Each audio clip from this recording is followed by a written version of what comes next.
क्यों बार बार योगी के जरिए बीजेपी पर निशाना साध रहा है विपक्ष? यूपी में हार का कनेक्शन समझ लीजिए। पहले दिल्ली के मुख्यमंत्री अरविंद केजरीवाल ने और अब शिवसेना नेता संजय राउत ने यूपी सीएम योगी आदित्यनाथ के जरिए बीजेपी को घेरने की कोशिश की है। आखिर बार बार विपक्ष योगी के जरिए बीजेपी पर क्यों निशाना साध रहा है? लोकसभा चुनाव के प्रचार के बीच में जब केजरीवाल बेल पर बाहर आए थे तो उन्होंने अपनी पहली प्रेस कॉन्फ्रेंस में दावा किया कि अगर फिर से बीजेपी की केंद्र में सरकार बनती है तो सबसे पहले वे यूपी के सीएम योगी आदित्यनाथ को बदलेंगे। इस बयान को लेकर काफी हलचल भी रही और काफी चर्चा भी। अब जब महाराष्ट्र में बीजेपी की खराब परफॉर्मेंस के बाद उप मुख्यमंत्री देवेंद्र फडणवीस ने हार की जिम्मेदारी लेते हुए इस्तीफे की पेशकश की तो संजय राउत ने इसे योगी से जोड़कर देखा।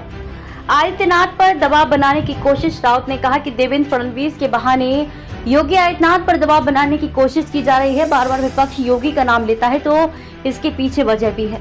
जब केजरीवाल ने कहा कि योगी को बीजेपी हटाएगी तो उससे पहले राजनीतिक गलियारों में और सोशल मीडिया से लेकर ड्राइंग रूम गपशप में इसकी चर्चा होती रही।